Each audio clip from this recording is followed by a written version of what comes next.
Self-Reliance in the 21st Century, written by Charles Hugh Smith, narrated by Russell Newton. Ralph Waldo Emerson's advice in his 1841 essay, Self-Reliance, still rings true today. Be yourself.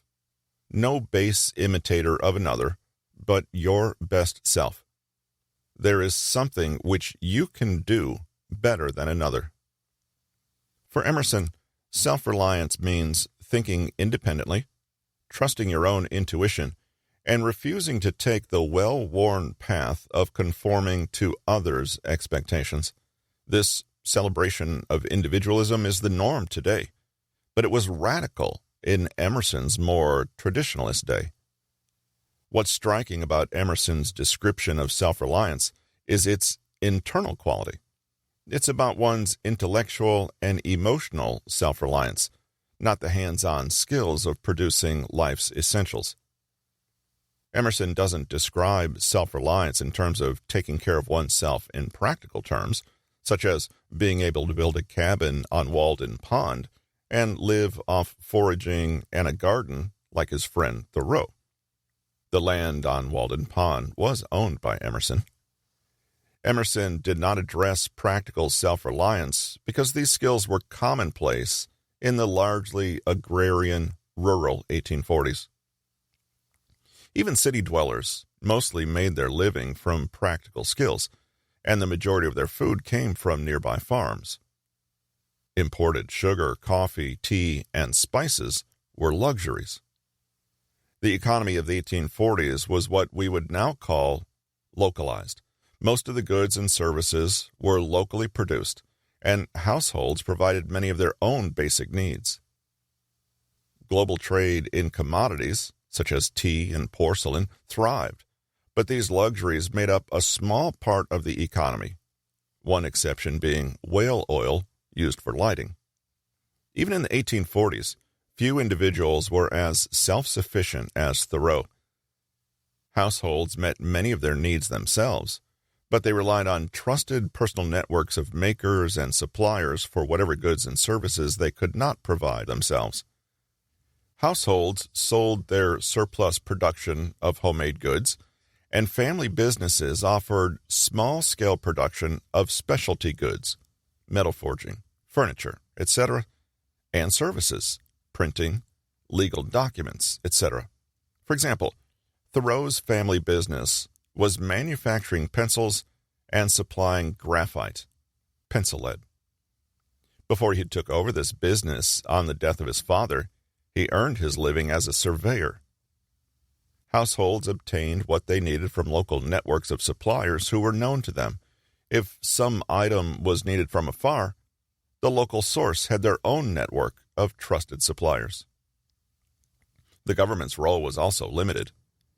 The government provided postal, judicial, and basic education systems and collected tariffs on trade, but its role in everyday life beyond these essential services was modest. The conditions of Emerson and Thoreau's day, localized, hands-on self-reliance was the norm, and the elevation of the individual as radical have reversed. Now, the celebration of the individual is the norm, while few have practical skills. Our economy is globalized, with few, if any, of the goods and services we rely on being sourced locally. We rely on government and corporations for the essentials of life. Few of us know anyone who actually produces essentials. Our primary means of obtaining the staples of life is shopping, because producing basics ourselves is difficult compared to getting everything we need from global supply chains. Emerson took the practical skills of self-reliance for granted because these skills were the bedrock of everyday life. Now, skills have become specialized. We gain narrow expertise to earn our living, and only hobbyists develop multiple skills. What is self-reliance in the 21st century? Some may feel that having a job, being self-supporting, is self-reliance, but relying solely on goods and services from afar isn't self-reliance. Should a few links in those long supply chains break, The entire chain collapses and we're helpless. Money only has value when it's scarce. When money is abundant and essentials of life are scarce, money loses value. When supply chains break down, money is a measure of our helplessness, not our self-reliance. The inner self-reliance Emerson described as being our best selves remains essential, but the material world skills of self-reliance have atrophied. We rely on government and long supply chains for our necessities without understanding the fragility of these complex systems. In the 21st century, even more than in the 1840s, self-reliance doesn't mean self-sufficiency. Even Thoreau used nails and tools produced elsewhere. Building a cabin on a remote pond isn't practical for most of us, and even Thoreau re-entered conventional life after 2 years. What self-reliance means in the 21st century is reducing our dependence on complex systems we have no control over. This means reducing the number of links in our personal supply chains and reducing our dependence on goods and services from afar by 1. Consuming less and eliminating waste and planned obsolescence. 2. Learning how to do more for ourselves and others so we need less from the government and global supply chains. 3. Relocalizing our personal supply chains by assembling trusted personal networks of local producers. And 4. Becoming a producer in addition to being a consumer. Just as Emerson noted that self-reliance requires being our best self, something no one else can do, no one else can chart our course to self-reliance. Our path must be our own, tailored to our unique circumstances. Self-reliance in the 21st century means moving from the artifice of trying to appear grander than our real selves in social media to the authenticity of being a producer anchored by a self-reliance that no longer needs the approval of others. Here are some examples of what I mean by self-reliance in the 21st century. By becoming healthy, we need fewer, ideally zero medications that are sourced from afar, and we're less dependent on costly medical interventions. By becoming a producer in a local network, we reduce the number of links in our supply chain from many to a few. If we trade for food from local producers, there are only a few links in that supply chain. If we grow some of our own food, there are 0 links in that supply chain. By eliminating waste, we reduce our dependency on distant sources of food, energy, and water, what I call the few essentials. If we eliminate 40% of our consumption, we've reduced our dependency on supply chains we don't control by 40%. By buying durable products that we can repair ourselves, we reduce our dependency on the global system of planned obsolescence and waste that I call the landfill economy. The less we need and the less we waste, the lower our dependency on fragile supply chains and the greater our self-reliance. By moving to a location near fresh water, food, and energy, we reduce our exposure to the risks of long supply chains breaking down. The more we provide for ourselves, the less we need from unsustainable systems we don't control. Self-reliance has many other benefits. Self-reliance gives us purpose, meaning, goals, fulfillment, enjoyment, and the means to help others. Specialization and fragility. Our economy is optimized, i.e., streamlined, for specialization, because that's how our economy became more productive. By mastering one skill, each worker can produce more than non-specialists. This is one of the key insights of Adam Smith's Wealth of Nations, published in 1776. The comparative advantages of specialization increase the wealth of both buyer and seller. As the global economy has become more cost-sensitive, specialization has increased. Enterprises want highly productive workers, and this requires specialization. The higher our skill, the more valuable we are, and the more we earn. The financial incentives favor specialization rather than broadening our real-world skills. The financial incentives for developing real-world self-reliance are marginal. If repairing a toaster takes 2 hours and we're paid $25 an hour at our job, that's $50 of time. If a new toaster costs $25, why bother learning how to repair the broken one? Hobbyists may repair things, but for most people, it makes sense to devote their time to making money and toss the broken toaster in the landfill. This is why we have a landfill economy. We measure prosperity by how much gets tossed in the landfill and replaced with something new.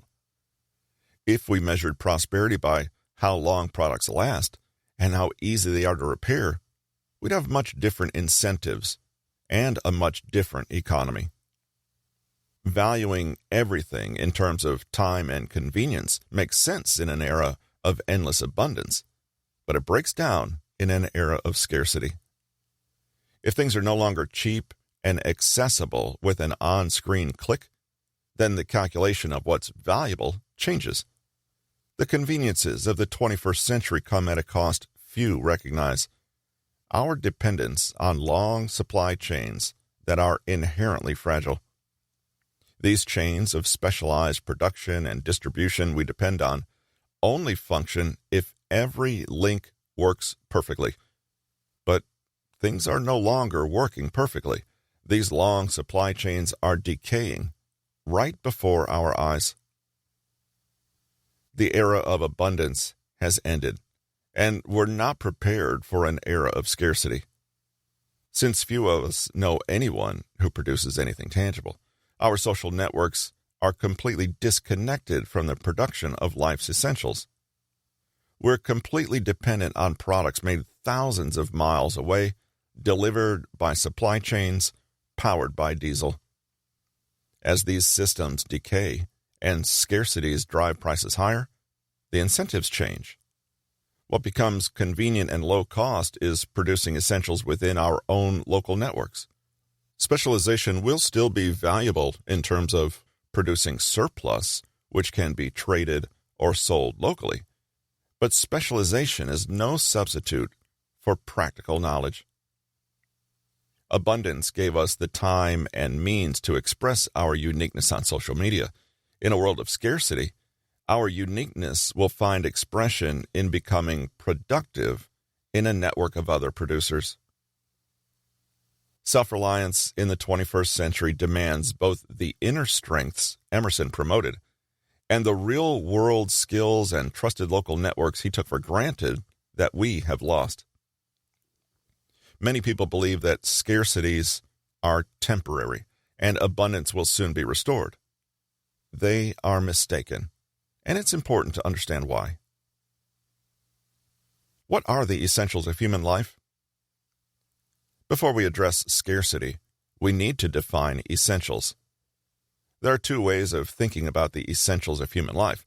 One is psychologist Abraham Maslow's hierarchy of needs, which many visualize as a pyramid of physiological needs as the base, with the higher levels being security and love, belonging and self-worth, and what Emerson called being our best selves, what we now call self-actualization.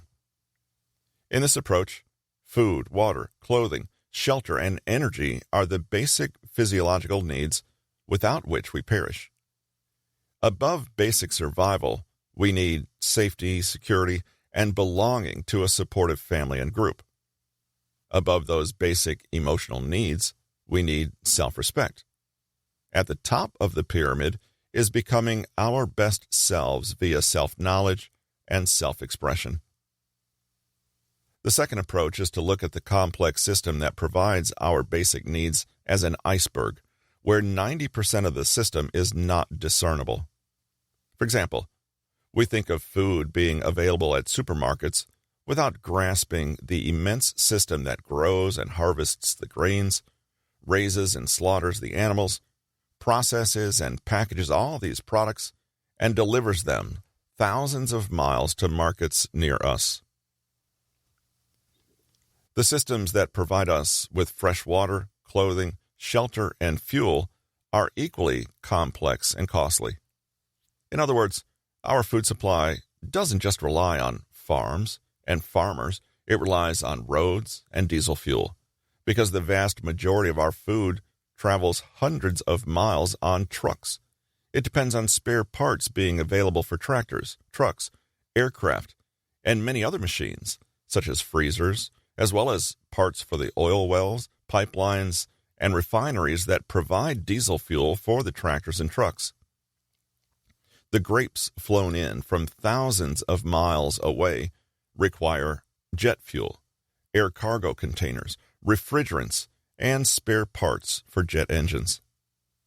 Many of our basic essentials come from overseas: fabric and clothing, minerals such as cobalt, and the materials needed to make pharmaceuticals. These long supply chains need millions of machines to work perfectly to function. All these machines depend on a vast industrial base for their manufacture, maintenance, and operation. Compare these fantastically complex and costly 21st century systems, without which the basics of human life disappear, with the sources of essentials in Emerson's 19th century America. Food was grown within walking distance, even for city folk. Clothing was often sewn at home, and shelter was built out of local materials. If we look at these systems as networks with nodes and connections, we ask, how many intermediary links are there between the source of the food and our table? In the 19th century, there was often no intermediary link at all. The harvest was turned into food within walking distance. Now, there are dozens of links in every chain connecting us to the sources of what we need to survive. If even one link in those chains fails, the chain is broken. What are the essentials of human life nowadays? Food, water, clothing, shelter, and energy, and all the parts of the vast industrial system that processes and delivers these essentials to us. The greater our dependence on long, complex chains, the lower our self-reliance, because we cannot possibly influence these chains. If they break, we're helpless. Our only leverage is to reduce our dependency on these chains and reduce the number of intermediary links between the source of the essentials and our household. Reducing dependencies and shortening our supply chains are the core principles of self-reliance in the 21st century. We cannot reduce our dependency on complex, costly supply chains to zero, but we can reduce our dependency in consequential ways. Which is preferable, to be 100% dependent on long supply chains for food, or source half of your food within walking distance? Which is preferable, to need 100 gallons of fuel a month just to get by, or 10 gallons? Let's look at why self-reliance will become increasingly valuable as unsustainable systems start breaking down. Global disruptions are affecting everything and everyone.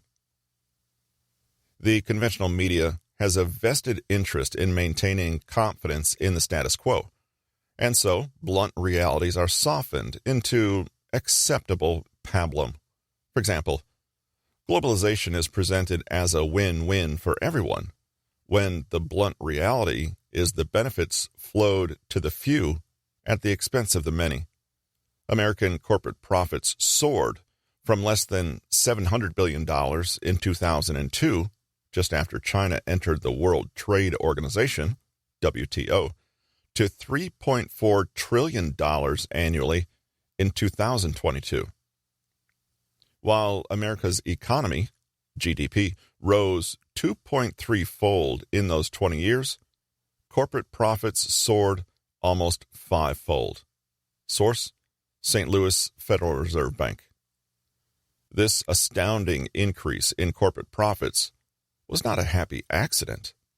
Corporate profits soared because corporate America, along with other global corporations, shipped production to China and other low-wage, lax environmental standards nations, cutting costs and quality while keeping prices high. Pressured by globalization, the wages of American workers lost ground. Globalization was never win-win, it was win-lose. Those reaping the immense profits won, and everyone else lost. Yes, the cost of a few products dropped, but the quality dropped even more. Corners were cut to boost profits, and so the poor quality product soon ended up in the landfill. Before globalization, products lasted decades. After globalization, they only last a few years and have to be replaced. How is that a win for consumers? Now the boom in China is unraveling, and once again, we're not being told the blunt reality. Corporations are shifting production out of China because the changing political and economic landscape is threatening their fat profits. The dynamics disrupting the global economy are presented piecemeal, when in fact, each source of disruption reinforces the others. Once we understand the self-reinforcing nature of these disruptions, we realize the global system is changing permanently, and these changes will affect everyone. These disruptions are not temporary or trivial. They are long-term and cannot be reversed any more than time can be reversed. 1. Climate change. Drought, flooding, and extreme temperatures are disrupting agriculture and pushing habitable regions into being uninhabitable. Food will be scarce and expensive. See the following section on the end of cheap food. 2. Disease and pandemics. Global air travel enables mutations and rapid spread of microbes. 3. Long supply chains. See following sections. These fragile chains are disrupted by pandemics, geopolitical conflicts, economic and labor turmoil, and scarcities of essential commodities. 4. Domestic political turmoil. Global sources of disruption, soaring energy and food prices, hardship caused by climate change, financial bubbles popping, fuel political discontent. 5. Labor discontent. Demographics and labor shortages are pushing global wages higher. Workers are demanding living wages, leading to strikes and other disruptions. 6. Depletion of cheap, easy-to-get resources. If energy is still abundant, why are we drilling so deep in such inhospitable places and mining tar sands?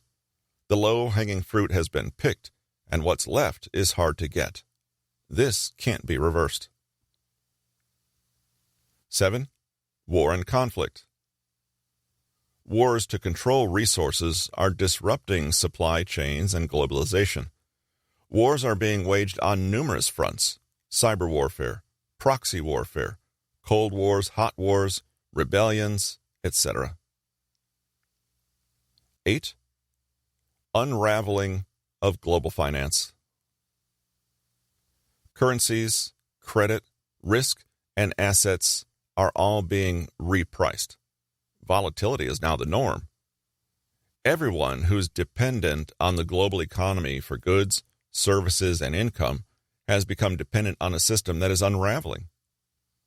Disruptions in one region quickly spread, eventually affecting everyone. One domino topples a line of other dominoes that end up knocking down all the dominoes. The idea that all these sources of disruption will go away and all the dominoes of global abundance can be set up again is not realistic. What's realistic is to start reducing our dependence on long supply chains by relocalizing our production of life's essentials.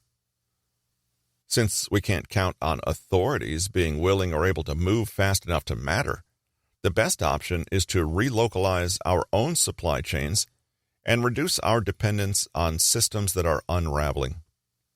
The term that describes this is self-reliance. Our unsustainable economy in a nutshell: energy and resources. Beneath its surface stability, our economy is precarious because the foundation of the global economy, cheap energy, has reached an inflection point. From now on, energy will become more expensive. There will be temporary drops in price, but over time, the trend is higher costs and more frequent shortages. The problem is, the price can't be high enough for producers to earn enough to reinvest in more production and low enough for consumers to afford it. Consumers will not have enough money left after paying for energy to spend freely on discretionary goods and services, so the consumer economy will shrink. For the 100 years that resources were cheap and abundant, we could waste everything and call it growth. When an appliance went to the landfill because it was designed to fail, planned obsolescence, so a new one would have to be purchased. That waste was called growth, because the gross domestic product, GDP, went up when the replacement was purchased. 1 million vehicles idling in a traffic jam is also called growth, because more gasoline was consumed, even though the gasoline was wasted. This is why the global economy is a waste, is growth landfill economy. The faster something ends up in the landfill, the higher the growth. And now that we've consumed all the easy-to-get resources, all that's left is costly to extract. For example, minerals buried in mountains hundreds of miles from paved roads and harbors require enormous investments in infrastructure just to reach the deposits and ship them to distant mills and refineries. Oil deposits that are deep beneath the ocean floor are not cheap to get, regardless of what technology is used. Does it really make sense to expect that the human population can triple and our consumption of energy increase tenfold, and there will always be enough resources to keep supplies abundant and prices low? No, it doesn't. Many people believe that nuclear power, fusion, thorium reactors, mini reactors, etc., will provide cheap, safe electricity that will replace hydrocarbons, oil and natural gas. But nuclear power is inherently costly, and the technologies many pin their hopes on are still being developed. They are years or even decades away from generating electricity for consumers. Reactors take many years to construct and are costly to build and maintain. Cost overruns are common. A new reactor in Finland, for example, is 9 years behind schedule, and costs have tripled. The U.S. has built only 2 new reactors in the past 25 years. The world's 440 reactors supply about 10% of global electricity. There are currently 55 new reactors under construction in 19 countries, but it will take many years before they produce electricity. We would have to build a new reactor a week for many years to replace hydrocarbon-generated electricity. This scale of construction simply isn't practical. Supplying all energy consumption globally for all transportation, heating of buildings, etc., would require over 10,000 reactors by some estimates, over 20 times the current number of reactors in service. Many believe so-called renewable energy, such as solar and wind, will replace hydrocarbons.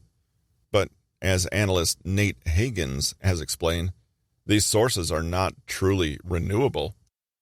They are replaceable. All solar panels and wind turbines must be replaced at great expense every 20 to 25 years. These sources generate less than 5% of global energy, and it will take many decades of expansion to replace even half of the hydrocarbon fuels we currently consume. To double the energy generated by wind, solar in 25 years, we'll need to build 3 for each one in service today, 1 to replace the existing one, and 2 more to double the energy being produced. Since wind and solar are intermittent sources of energy, we must maintain a backup system for when the sun goes down and the wind diminishes. This means the full cost of relying on intermittent sources is far higher than when we only had one system powered by hydrocarbon fuels. Now, we must pay to operate 2 systems rather than 1. All these intermittent sources require vast amounts of resources. Diesel fuel for transport, materials for fabricating turbines, solar panels, concrete foundations, and so on. Humans are wired to believe that whatever we have now will still be ours in the future. We don't like being told we'll have less of anything in the future. The current solution is to create more money out of thin air in the belief that if we create more money, then more oil, copper, etc. will be found and extracted. But this isn't really a solution. What happens if we add a 0 to all our currency? If we add a 0 to a $10 bill so it becomes $100, do we suddenly get 10 times more food, gasoline, etc. with the new bill? No. Prices quickly rise tenfold, so the new $100 bill buys the same amount as the old $10. Adding zeros to our money, hyper-financialization, doesn't make everything that's scarce and hard to get suddenly cheap and easy to get. Minerals are still scarce and hard to get, no matter how many zeros we add to our money. Many people feel good about recycling a small part of what we consume, but recycling is not cost-free, and the majority of what we consume is not recycled. The percentage of lithium batteries that are recycled, for example, is very low, less than 5%. We have to mine vast quantities of lithium because we dump 95% of all lithium batteries in the landfill. There are many reasons for this, one being that the batteries aren't designed to be recycled, because this would cost more. The majority of all manufactured goods, products that require immense amounts of hydrocarbons to make, are tossed in the landfill. Our economy is precarious because it's in a lose-lose dilemma. Resource prices can't stay high enough for producers to make a profit and reinvest without impoverishing consumers. Prices can't stay low enough to allow consumers to spend freely without producers losing money. If producers don't make enough to invest, supplies decline and scarcities increase. Playing hyper-financialized games, creating money out of thin air, borrowing from tomorrow to spend more today, and inflating speculative bubbles in stocks and housing doesn't actually create more of what's scarce. All these financial games make wealth inequality worse, hyper-inequality, undermining social stability. The economy has reached an inflection point where everything that is unsustainable finally starts unraveling. Each of these systems is dependent on all the other systems, what we call a tightly bound system. So when one critical system unravels, the crisis quickly spreads to the entire system. One domino falling knocks down all the dominoes, snaking through the global economy. Those who understand how tightly interconnected, unsustainable systems are effectively designed to fail can prepare themselves by becoming flexible and open to the opportunities that will arise as the economy shifts from the landfill economy's consumer spending to maintaining essential infrastructure. The end of cheap food. Of all the modern-day miracles, perhaps the least appreciated is the incredible abundance of low-cost food in the U.S. and other developed countries. The era of cheap food is ending, for a variety of interconnected reasons. I've long had an interest in growing food, dating back to my teens 50 years ago. I have been a gardener for decades, but my knowledge has expanded over the past 4 years as we have sought to grow as much high-quality food as possible on our residential lot. I've learned about food production from research, my Of Two Minds blog correspondence, and my own experience of hands in the dirt. What I've learned is that every little bit helps. Even small backyards, rooftops, greenhouses can provide significant amounts of food and satisfaction. I've also learned that almost every temperate terroir, microclimate, is suitable for some plants, herbs, trees, and animals. Terroir includes everything about a specific place: the sun exposure, soil type, climate variations, etc. Choosing crops that fit the terroir, i.e., they grow without much intervention, and nurturing a diversity of crops are key features of localized production. We've forgotten that big cities once raised much of the food consumed by residents. Small plots of land, rooftop gardens, backyard chicken coops, etc. can add up when they are encouraged rather than discouraged. What's striking is how disconnected many of us are from the production of the food we take for granted. A great many of us know virtually nothing about how food is grown, raised, harvested, slaughtered, processed, and packaged. Highly educated people cannot recognize a green bean plant because they've never seen one. They know nothing about soil or industrial farming. They've never cared for any of the animals that humans have tended for their milk, eggs, and flesh for millennia. Most of us take the industrial scale of agriculture and the resulting abundance for granted, as if it was a birthright rather than a brief period of reckless consumption of resources that is ending. Trying to make money by growing food on a small scale is difficult because we're competing with industrial agriculture powered by hydrocarbons and low-cost labor in distant lands. That said, it is possible to develop niche products with local support by consumers and businesses. This is the half-X, half-farmer model I've discussed in my blog. If the household has at least one part-time job that pays a decent wage, the household can pursue a less financially rewarding niche in agriculture, animal husbandry. Industrial agriculture includes many elements few fully understand. The shipping of fruit thousands of miles via air freight is a function of 1. Cheap jet fuel, and 2. Global tourism, which fills airliners with passengers who subsidize the air cargo stored beneath their feet. When global tourism dried up in the COVID lockdown, so did air cargo capacity. I have to chuckle when I read an article about a new agricultural robot that will replace human labor, as if human labor were the key cost in industrial agriculture. Fertilizer, fuel, transport, animal feed, compliance costs, land leases, and taxes are all major costs that robots don't eliminate. Furthermore, robots have their own operational and maintenance costs. Left unsaid is the reliance of industrial agriculture on soil, freshwater aquifers, and rain. Irrigation is the result of rain, snow somewhere upstream. If it doesn't rain or snow upstream, the water needed for irrigation dries up. Once the soil and aquifers are depleted and rain become erratic, the robot will be roaming a barren field. The entirety of global food production rests on soil and rain.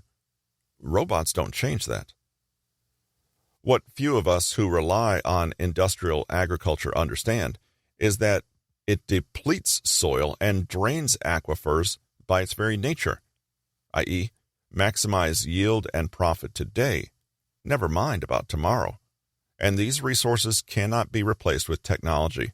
Once they're gone, they're gone. Soil can be rebuilt, but it can't be rebuilt by spreading fertilizers derived from natural gas over industrial-scale tracts of land. Few people appreciate that the dirt is itself alive, and once it's dead, it loses fertility. Whatever can be coaxed from depleted soil by chemical fertilizers lacks the micronutrients that plants, animals, and humans all need. Every organism is bound by the law of minimums. Heaping on a few nutrients is useless unless all the other essential nutrients are available in the right quantities. For example, dumping excessive nitrogen fertilizer on a field won't make it yield more unless it has sufficient calcium, zinc, sulfur, magnesium, etc.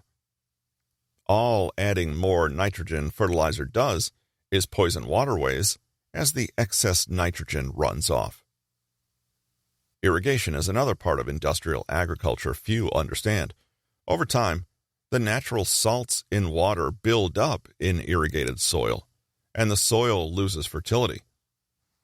The drier the climate, the less rain there is to leach the salts from the soil. Irrigation isn't sustainable over the long run. Plants need reliable conditions to reach maturity. Should a plant be starved of water and nutrients, its immune system weakens, and it's more vulnerable to diseases and insects. Extreme weather wreaks havoc on industrial agriculture.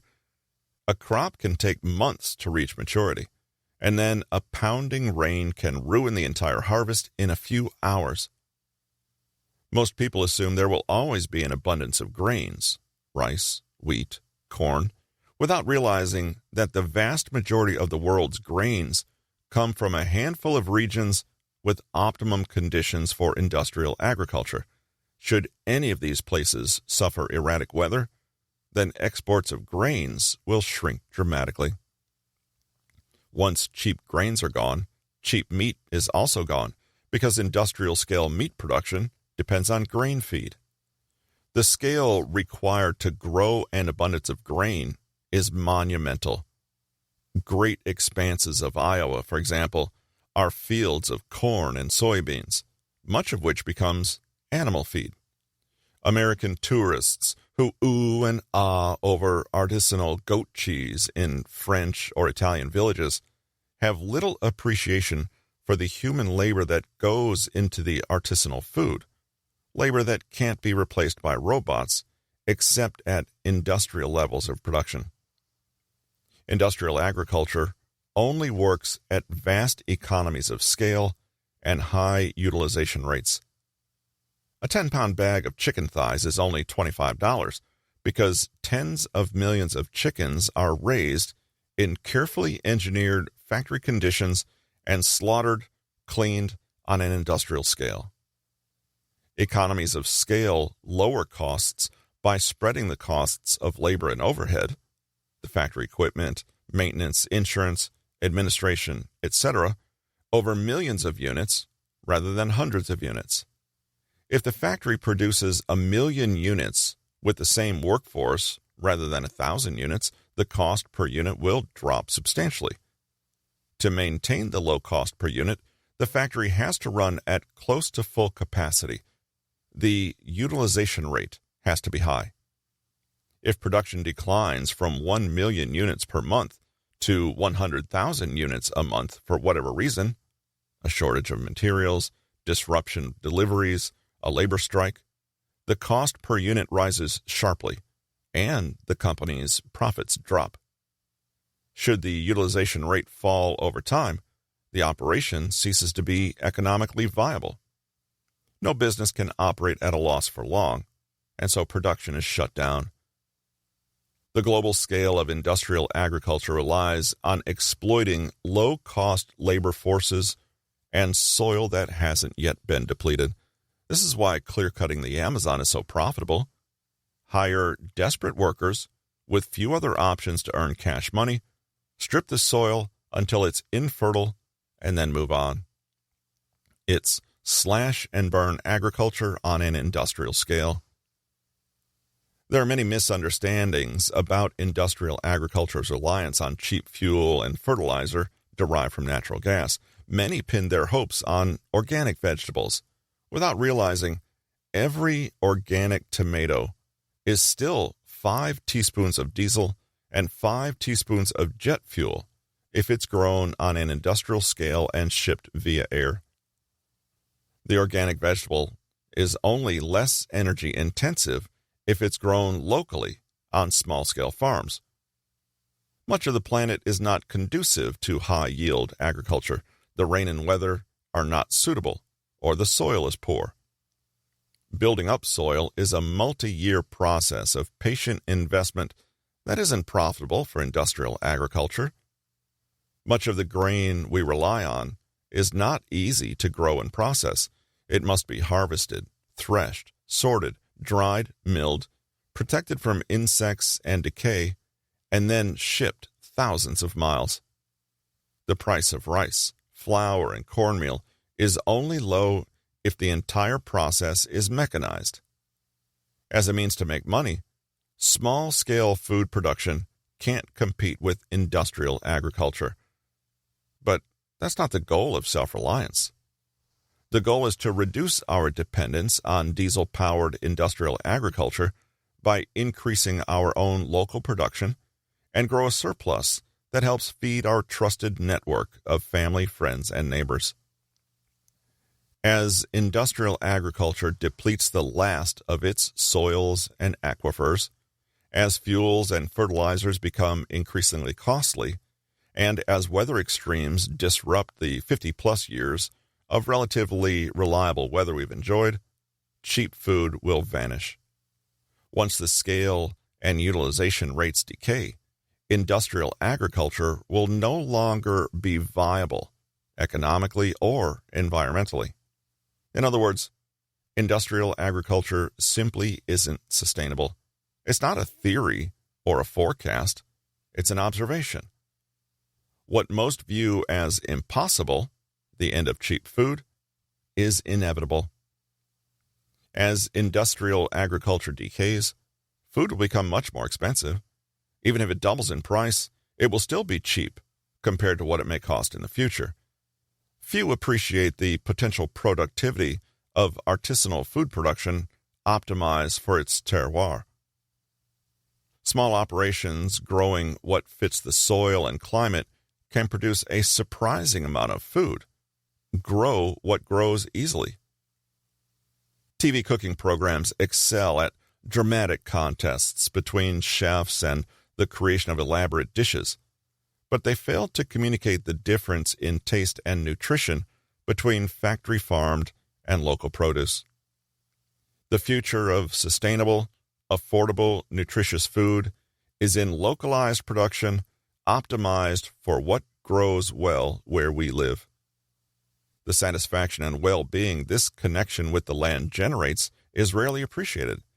It's not coincidental that the longest-living, healthiest groups among us, for example, the Blue Zone's Okinawans and the Greek Islanders, tend their plots of earth and their animals and share their homegrown bounty with their families, friends, and neighbors.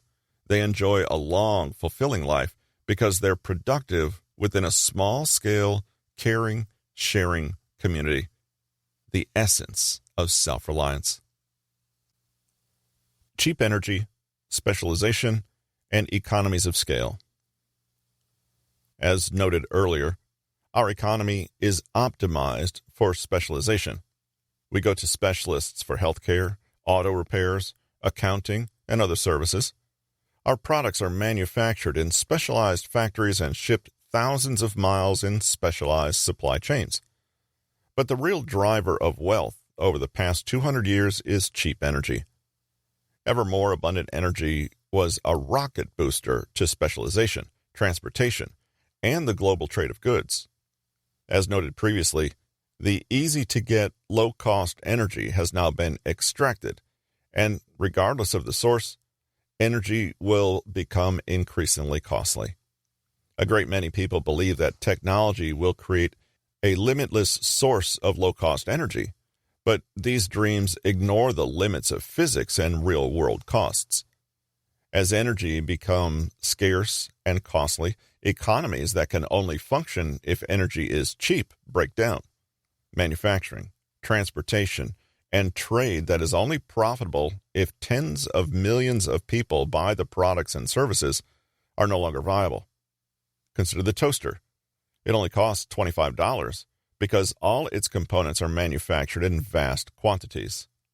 As noted earlier, the cost per unit can be very low because the initial investment in production lines and the wages paid to workers are spread over 1 million units. Were the factory only able to sell 1,000 units, the cost per unit would be astronomical because the initial investment is so large. The vast majority of modern goods cannot be economically manufactured on a small scale. Thomas Thwaites attempted to make a toaster from scratch and found it was impossible to do so. He described the experience in his book, The Toaster Project, or A Heroic Attempt to Build a Simple Electric Appliance from Scratch. Even the simple kitchen toaster requires highly specialized ceramics and metals that are only fabricated in a few factories. In many cases, a handful of factories produce the entire world's supply of specialty components, solvents, etc. It simply isn't economical to produce these highly specialized components on any scale less than global. To reduce costs, global supply chains have been streamlined down to a handful of suppliers who mass-produce products. If one component, for example, a specialty semiconductor chip, is no longer available, the entire production line is shut down. If the products are no longer affordable to a vast number of consumers, the product line will also be shut down because it's not financially viable to operate at less than mass production. This is why products will become increasingly unavailable. Higher costs will put products out of reach of the vast number of consumers necessary to keep economies of scale profitable. Manufacturers will shut down because they are unable to earn a profit producing fewer units, even if they raise prices.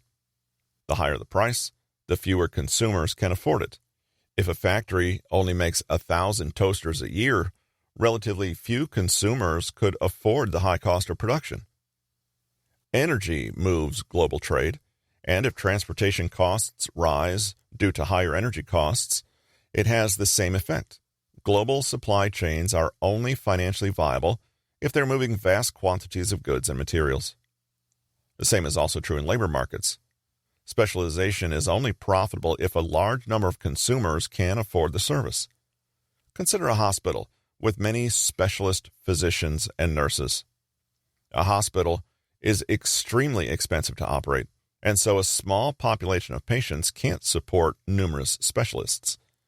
As economies optimized for specialization and cheap energy unravel, the economies of scale necessary to support labor specialization also unravel. As the number of jobs declines, so does the pool of consumers who can afford higher costs for products and services.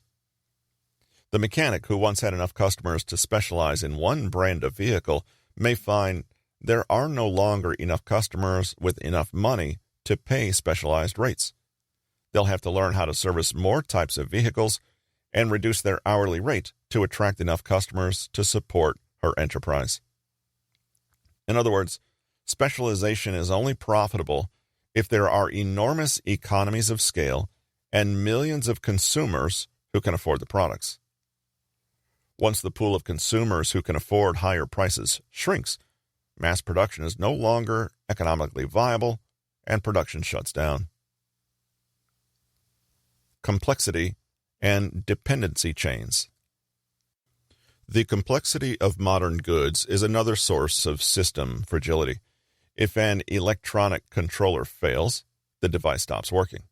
The only way to fix it is to replace the failed controller with the exact same part. There are no substitutes. A few years ago, the controller board on our clothes dryer failed, and there was only one source, the manufacturer. The replacement controller board was about 1/4 the cost of a new dryer. Sole source suppliers are monopolies, so they can charge whatever the market will bear. The controller boards for other brands and models won't work. You need the exact same part. This is true of vehicles, appliances, and virtually every other product with electronic components.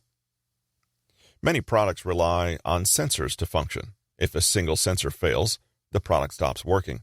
If a replacement sensor is unavailable, the product can't be repaired. The point is that a scarcity of replacement parts means that products that fail cannot be repaired, or the repair may be extraordinarily costly. Many essential machines require special solvents and fluids. If these are unavailable, the machines grind to a halt. For example, if diesel exhaust fluid, DES, is unavailable, sensors limit diesel vehicles to a top speed of 5 miles per hour. Institutions are also complex. If one essential process fails, the institution breaks down. The institutions we rely on for water, food, energy, education, etc., are also dependent on economies of scale. They are like the visible peak of an iceberg above the waterline. They depend on a vast infrastructure that's invisible to most of us. As energy costs and resource scarcities melt away global economies of scale, institutions cease to function. We're learning that scarcities can occur for many reasons: depletion, geopolitical tensions, supply chain logjams, and so on. All of these production and distribution systems are dependency chains. If one link in the chain breaks, the entire system grinds to a halt. In effect, the systems we depend on are designed to fail in anything less than global abundance delivered by long, complex dependency chains. These systems are designed to fail because every link is a potential point of failure that can bring down the entire chain. Our global system of abundance is inherently fragile. There are additional layers of fragility on top of scarcities and long dependency chains. The financial and internet systems that process the billions of transactions that keep the global system of production and distribution functioning. Each of these systems has its own vulnerabilities. Failures in one node can cascade, bringing down the entire system. Scarcity, fragility, and technological constraints. Humans are prone to recency bias. We believe that the recent past is a reliable guide to the future. In the past 75 years of abundance, stability, and reliable weather have lulled us into thinking that abundance, stability, and good weather are permanent. We're learning these were all temporary. Though we pride ourselves on our technologies, humanity still depends on rain and soil for the majority of our food. Our technology and financial wealth cannot make unreliable weather reliable again or restore depleted aquifers and soil on a global scale. Cheap energy, specialization, and economies of scale were all optimized to expand consumption and profits. Localized production was replaced by highly profitable offshoring of production. Now the global system has been optimized to function only if energy is cheap, materials are abundant, and specialized chains of production and distribution work perfectly. We don't have to run out of energy or grain to experience crisis. Anything that breaks key links in our long supply chains will disrupt the distribution of life's essentials.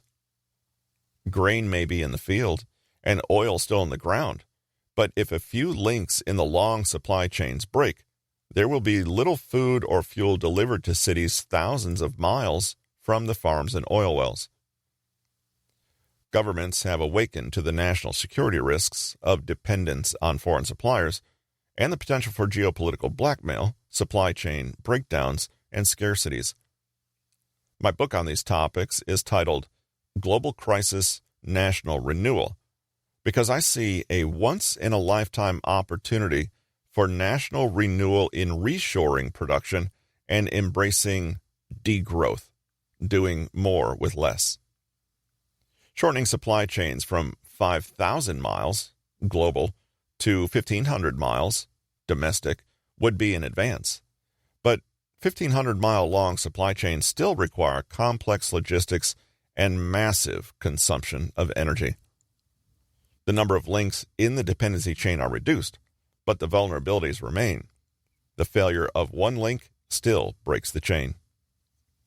Reshoring production requires enormous investments. These will increase the costs of virtually everything. Some essentials, for example, cobalt, cannot be fully supplied domestically. The economy will still be constrained by global scarcities. Restoring the material security of the nation will take time. There are no guarantees that scarcities can be overcome. Depletion is real, and there are no substitutes for many materials. Our modern bias is to trust technology to deliver solutions which don't require any sacrifice. We cheer all electric pickup trucks and the successful flights of electric air taxis. When told these solutions aren't scalable due to scarcities of the materials needed to manufacture them, we insist technology will find a way. But technology isn't magic. Every technology needs materials and energy. If these are scarce and costly, technology has real-world constraints. What happens when supply chains unravel and institutions break down? We're helpless. Most of us have few, if any, real-world skills, and few, if any, personal networks built on reciprocity, trust, and producing the essentials of life. Those without a foundation of self-reliance will find life much harder than those who have assembled a self-reliant way of living. While we can hope that technology will conjure up new sources of materials and energy, it is prudent to recognize physical and financial constraints and plan accordingly. This is the heart of self-reliance. Rather than count on a future techno-miracle to save us, find solutions that are within our grasp now. The profound consequences of globalization and its demise. Has anyone been unaffected by the hyper-globalization of the past 40 years? The answer is no. You may think hyper-globalization is an exaggeration, but consider that 40 years ago, not a single item in the hardware store was made in China. Now, virtually every item in the hardware store is manufactured in China. That's not merely globalization, it's hyper-globalization, near total dependence on other nations for goods and commodities. Consider that when the COVID pandemic hit the U.S. in 2020, there were immediate shortages of N95 masks and the precursor materials for pharmaceuticals, as the production of these and thousands of other products had been offshored to China to increase American corporate profits by reducing costs. As the pandemic disrupted deliveries from Asia, U.S. auto manufacturers could not finish the assembly of vehicles due to severe shortages of semiconductors. The consequences of hyperglobalization have not been limited to soaring corporate profits and cheaply made goods. Entire sectors of the U.S. economy have disappeared, along with hundreds of thousands of jobs. Cities that were once hubs of manufacturing and value-added production now rely on finance, tourism, entertainment, and real estate speculation for jobs and tax revenues. Meanwhile, the essential goods and commodities that support these services come from countries whose production and supply chains we don't control. Hyperglobalization certainly boosted U.S. corporate profits, but the downside is the vulnerabilities created by relying so heavily on other nations. This dependence gives those nations the power to disrupt our economy, either as a consequence of their domestic policies, for example, China shutting down production to limit the spread of COVID, or as a way to influence our geopolitical decisions via blackmail, either support the right policies or suffer the consequences of being cut off from the essentials. Globalization is unraveling in real time for reasons that cannot be reversed. Every nation that depends on globalization realizes that it cuts both ways. Hyperglobalization boosts exports and profits, but creates vulnerabilities by giving others the power to disrupt or even cripple our economy. Hyperglobalization has hollowed out our economy, replacing production with services and speculation, neither of which provide the material necessities of life. Financial speculation, hyper-financialization, has become the way to make fortunes rather than creating useful products and jobs. This dependence on speculation is not healthy, as all speculative bubbles eventually deflate, with devastating consequences. All the low-hanging fruit of reducing costs by offshoring production has been picked, and now costs are rising, regardless of where production is shipped. Wages are rising globally, environmental damage must be mitigated, and depletion is causing commodity scarcities that push prices higher. Globalization is no longer a solution. It is the problem. Will anyone be left unaffected as globalization unravels?